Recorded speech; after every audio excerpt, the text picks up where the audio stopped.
Hello everyone and welcome back to our Lee County Library Science Club. It's great to have you with us once again. I just want to remind everybody, please make sure you have your parents' permission and some supervision when you're working on these experiments with us. Do you like the movie Frozen? Have you ever wished, just once, that you could be like Elsa and just make some snow and ice? Well, I have some good news for you. This week, we are going to make our very own snowflakes. Let it go, let it go. Our snowflakes, though, are not actually going to be made out of ice. We are going to make ours out of a solution of water and borax, or sodium borate. Now, we've talked a little bit about solutions in the past, but just to remember, a solution is a mixture of two different substances that have broken down to their smallest possible components in order to mix at a molecular level. We call it a homogeneous mixture.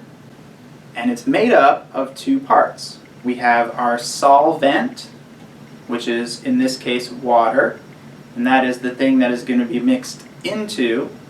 And then we have our solute, in this case the sodium borate, which is what we're going to mix into the water. Make sense? Now, the amount of solute that we put into the solvent is what's known as the concentration of a solution. So we could have different solutions of the same materials, and they might have different properties because they have different concentrations. There's a different amount of the sodium borate in the water depending on how much is mixed together, right? So we're going to talk about two important characteristics of solutions in regard to their concentration. The first is what's known as solubility. Now, solubility is the maximum amount of a solute that can go into a solvent at its normal properties. So a cup of water at room temperature can only hold a certain amount of the sodium borate because there's just only so many molecules in there, right? And if you put too much of the solute in, it won't mix together and it'll just stay separated, usually at the bottom of the cup.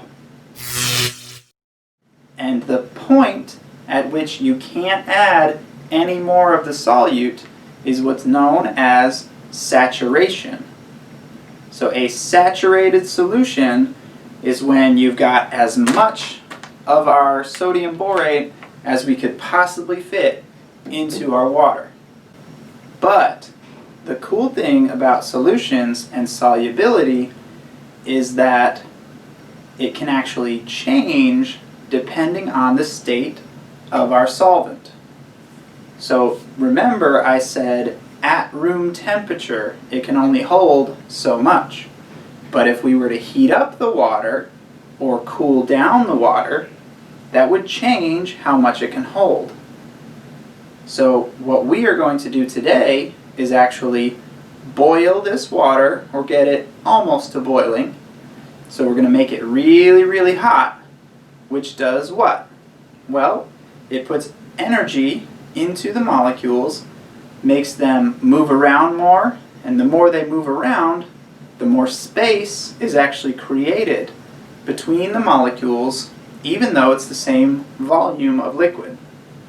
So if there's more space between the molecules, then more of our solute will be able to mix into it. And that, when we do that, is called supersaturation.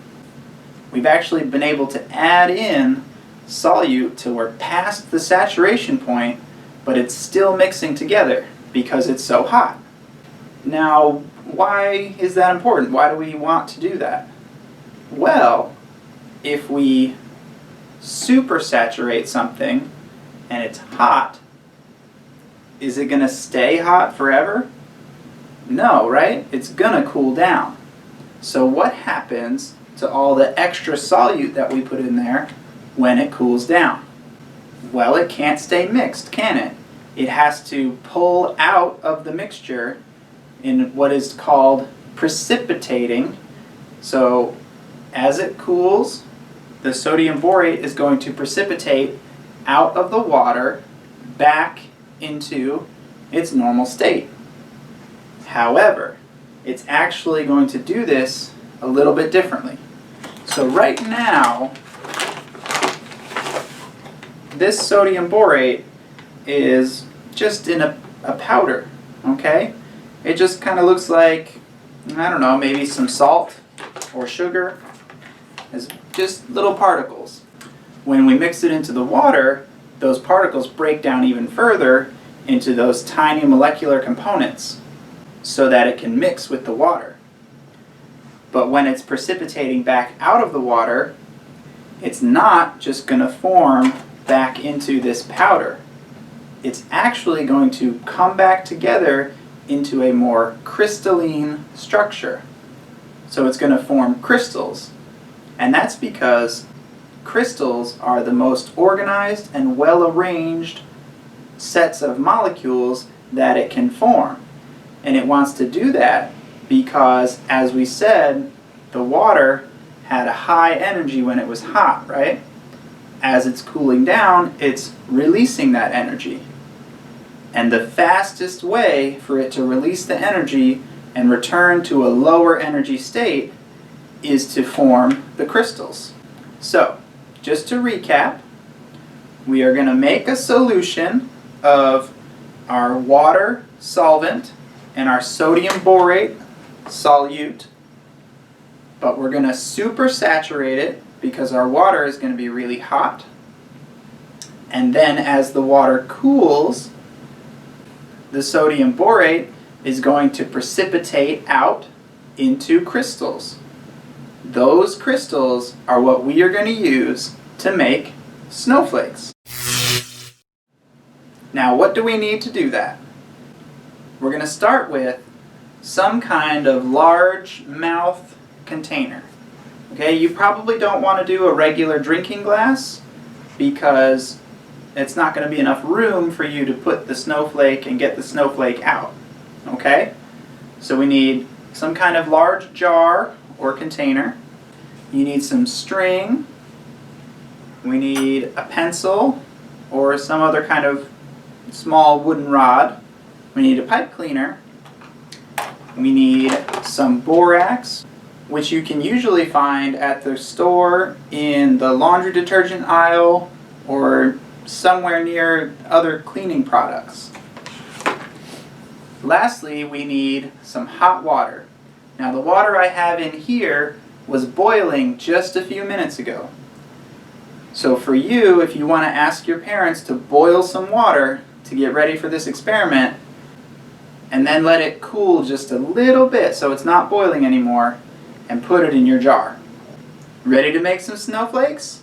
Let's go! So the first thing we're going to do, we're going to prepare our snowflake apparatus. Take your pipe cleaner, and you want to measure about, try to figure out where it'll be about equal thirds. Okay? And then we're going to cut it into 3 roughly equal pieces. Alright, and this is how we're going to make our snowflake base. Take 2 pieces, make an X. Take the last piece and put it over the top. So we have what looks kind of like a star. And then you can bend them around and twist a little bit until we end up with a nice little star. Okay? And this is what those crystals are actually going to form on to create our snowflake. Next, you want to cut some string. You want to measure it to be, well, about as tall, maybe a little taller than the height of your container. Then we're going to tie it onto the pencil and the other end onto our star.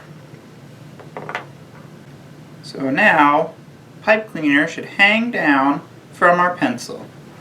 And you want to just hold it up to your container and make sure that, see, it can hang and it won't sit above the water or on the bottom of the container. Once that's set up, you want to take your water. Again, it should be very hot, not quite boiling, but hot. You probably need your parents to help you with that part. Now when you've prepared your water, you want to make sure you actually measure how much water you're putting in there, because we have to know how much water we have to know how much borax we need to supersaturate it. I have about 3 cups in here. Remember, we want it to be really hot when we start doing this. So once you've measured your water out, you need 3 tablespoons of borax for every cup of water. So like I said, I have 3 cups of water in here. I'm going to do 9 tablespoons of borax.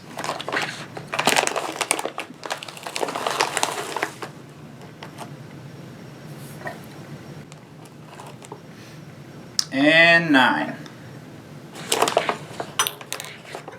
Once you've got your borax in there, take something to stir it up. It may take a little bit a while to really stir it up and get it all mixed in as a solution. Now if there's a little bit left at the bottom, that's okay, because remember, we're trying to oversaturate the solution. So if we put in a little bit too much and it can't dissolve all of it, that means we definitely have enough in there, okay? Next thing you're going to do, lay your star in there with the pencil holding it up. And now you need to wait for it to cool. Generally, you can leave it for a few hours, but if you want like a really cool big crystals, I recommend leaving it for about a day. Alright, are you ready to see our snowflake? Look at that! Wow! That's pretty cool, isn't it? So that is our pipe cleaner with the crystallized sodium borate particles all around it. And it looks like a nice big snowflake. Now solutions are used in all areas of chemistry, in our daily lives, like in laundry detergent or dish detergent. Even some of the things we drink are solutions. Something like sweet tea or the juice that you make at home, those are solutions. And understanding concentration and saturation, those are all really important to making the correct kind of chemicals or the correct kind of products for people to consume. Thank you so much for joining us. I hope you had fun. We'll see you next time. Bye.